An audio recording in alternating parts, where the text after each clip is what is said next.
সেই রক্ত ঝরা দিনগুলোতে, অগ্নি ঝরা দিনগুলোতে আমরা সবাই একত্রিত হয়েছিলাম।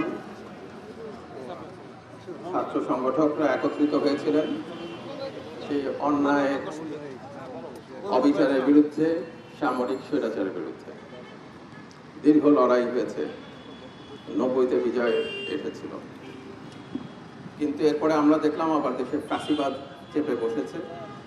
বহু মানুষ নির্যাতিত হয়েছে, আটকে রাখা হয়েছিল তাদের, গুম করা হয়েছিল তাদের, বিচার বহির্ভূত হত্যাকাণ্ডের শিকার হয়েছে অনেকেই, হাজার হাজার।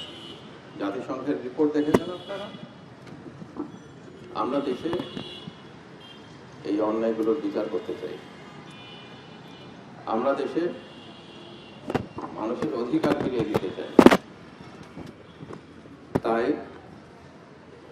আগামীকাল থেকে যে সংস্কার নিয়ে আলোচনা শুরু হবে রাজনৈতিক দলগুলোর সঙ্গে, এই সংস্কারের আলোচনা দেশে একটা গণতান্ত্রিক ব্যবস্থা প্রতিষ্ঠার জন্য এগিয়ে নিয়ে যাবে দেশকে।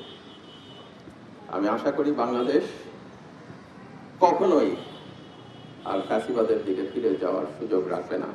বাংলাদেশের যারা আইন প্রণেতা হবেন তারা বাংলাদেশের আইন কানুন সংবিধান এমনভাবেই প্রস্তুত করবেন যেন ফ্যাসিবাদ আর কখনোই মাথা ছাড়া দিয়ে উঠতে না পারে।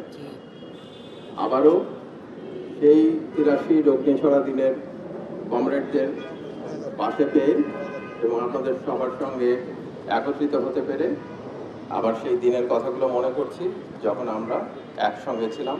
একটা কথা আছে না, যে বিপ্লব, উৎসব আর দুর্ভিক্ষে মানুষ একসঙ্গে থাকে। আজকে যেন সেই দিনে আমরা একত্রিত হচ্ছি। সবাইকে ধন্যবাদ।